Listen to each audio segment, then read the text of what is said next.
Hello friends, welcome back in my YouTube channel Renu academy. आज की video में हम देखने जा रहे हैं conversion of LLP into the company. That means एक एलएलपी को जब हम कंपनी में कन्वर्ट करते हैं तो उस केस के अंदर हमें कौन से स्टेप फॉलो करने हैं, क्या प्रोसीजर रहेगा हमारा, कौन कौन से हमें डॉक्यूमेंट्स की रिक्वायरमेंट होती है एंड हमें फॉर्म कौन से फिलअप करने होते हैं, ये सब हम इस वीडियो में आज देखने वाले हैं। वीडियो को एंड तक जरूर देखना ताकि हमारा कॉन्सेप्ट पूरा अच्छे से क्लियर हो जाए। नाउ हम स्टार्ट करते हैं। सबसे पहले process for conversion of LLP into the company. इसका प्रोसेस क्या है? Number 1 step, the consent of the partners, की सभी पार्टनर्स की क्या होनी चाहिए? कंसेंट होनी चाहिए। The ascent of all the partners in the form of resolution must be taken by conducting a meeting of the conversion of LLP into the company under the section number 366 of the companies act 2013। Companies act 2013 section 366 में ये कहता है कि अगर हम LLP को जो convert करते हैं कंपनी में तो उसके लिए मीटिंग होनी चाहिए और उसमें रिजोल्यूशन पास होना चाहिए जिसमें सभी मेंबर्स की कंसेंट होनी चाहिए। Authorization must be given to the required partners for executing the stamp papers, deeds, documents and required for the registration. Registration के लिए जो भी हमें डॉक्यूमेंट्स चाहिए, डीड्स, स्टैम्प पेपर चाहिए, इसके लिए पार्टनर जो है वो सब कुछ ऑथराइज करना चाहिए पार्टनर्स को कि वो जो है अरेंज कर सके। Now the step number 2, the name approval. Name approval हमें लेनी होती है, नेम अवेलेबिलिटी हमें देखना होता है। उसके लिए the LLP have to apply for the name availability through the part A of the spice plus form. Spice plus form का पार्ट ए हमें फिल करना होता है जिससे हमें ये पता लगा सकते हैं कि जो हमारा नेम है वो जो हमने अप्लाई करा है वो अवेलेबल है या फिर नहीं है। Now come to the step number 3. Step number 3 ये कहता है कि the newspaper advertisement. Name availability के बाद में हम न्यूज़पेपर में एडवर्टाइजमेंट करते हैं। सभी न्यूज़पेपर्स में जो the LLP shall publish an advertisement in a newspaper in English. ठीक है, इंग्लिश में तो हमें करना ही करना है। And in any vernacular language circulating in the district in which the LLP is situated in the prescribed format of the form URC2। ठीक है, दैट मीन्स जिस डिस्ट्रिक्ट में हमारी एलएलपी सिचुएटेड है उसके अंदर वहां की जो हमारी वर्नाकुलर लैंग्वेज है उसमें भी ये न्यूज़पेपर में सर्कुलेट होना चाहिए एंड एक जो है इंग्लिश लैंग्वेज में। About the registration under this act and the conversion of LLP into the company for seeking any objection, कि जैसे कि अगर किसी को ऑब्जेक्शन है तो फिर वो ऑब्जेक्शन कर सके। The objection can be made by any party, कोई भी पार्टी ऑब्जेक्शन कर सकती है with in the 21 days of the publication of the advertisement. जब एडवर्टाइजमेंट पब्लिश हुआ है उसके 21 डेज के अंदर अंदर कोई भी पार्टी जो है ऑब्जेक्ट कर सकती है कि हमें इस कन्वर्जन से प्रॉब्लम है। ठीक है, या फिर जो भी इशू है वो अपना ऑब्जेक्शन रख सकती है।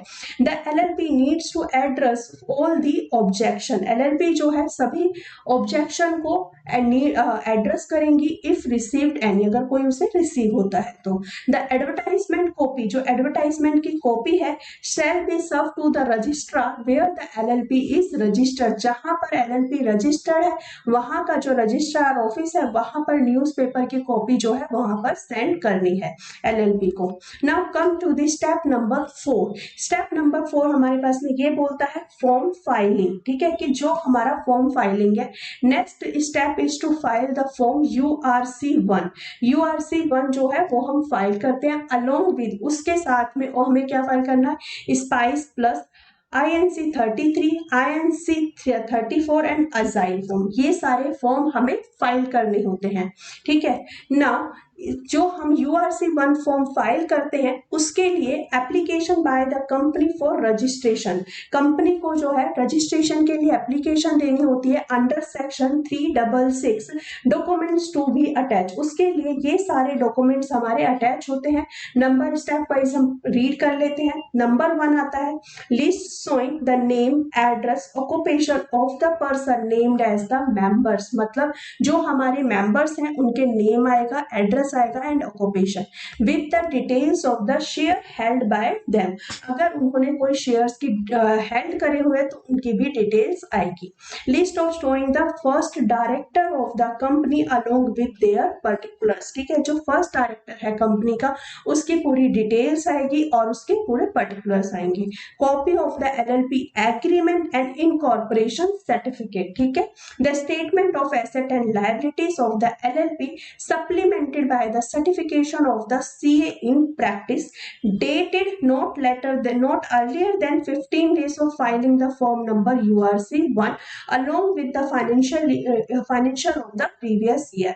मतलब जो हमारी LLP है उसकी statement of asset and liabilities आएगी जो कि ड्यूली सर्टिफाइड होनी चाहिए CA इन प्रैक्टिस से, और जिसकी डेट जो है वो फॉर्म नंबर URC1 की डेट से 15 दिन पहले की नहीं होनी चाहिए। ठीक है, copy of the latest ITR, जो भी इनकम टैक्स रिटर्न है लेटेस्ट LLP की उसकी कॉपी भी अटैच करनी है। उसके बाद आता है undertaking of the proposed director signifying the oath of the compliance with requirement of the Indian stamp act 1899। Now the next point आता है हमारे पास में कि the certificate from the CA/CWA certifying the compliance with all the provision of the stamp act to the extent applicable. मतलब कि जो भी हमारे स्टैम्प एक्ट के जो प्रोविजन है वो सारे कंप्लाइंट होने चाहिए। ठीक है, उसकी सर्टिफिकेट होनी चाहिए। किससे लेना है सर्टिफिकेट? आप किसी से भी ले सकते हैं, चाहे वो CA हो, CS हो या फिर CWA। रिटर्न कंसेंट यानी कि नो ऑब्जेक्शन सर्टिफिकेट NOC लेना है हमें from all the secured creditor से। Written consent of the majority of the partners, सभी पार्टनर्स की कंसेंट होनी चाहिए। Publication of advertisement seeking publication objection at least 21 days before filing the form।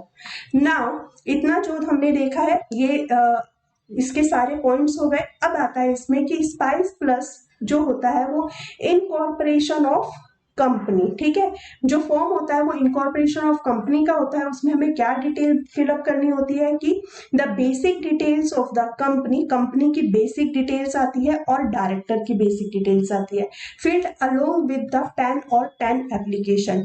DIR2 declaration from first director with the copy of ID proof and residential address. जो हमारा first director है उनकी जो है ID proof और residential address की जो है कॉपी भी अटैच होगी। DIR2 में वो डिक्लेरेशन देते हैं।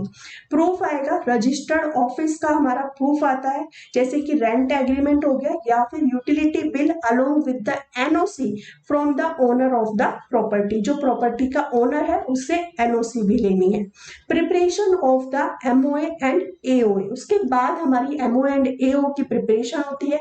उसमें क्या होता है कि after filing of the spice plus form the applicant has to file the E-form INC 33 जिसको हम MOA बोलते हैं, INC 34 जिसको हम AOA बोलते हैं, form online at the MCA site पे जाके ये जो है फॉर्म हमें ऑनलाइन फिलअप करना होता है।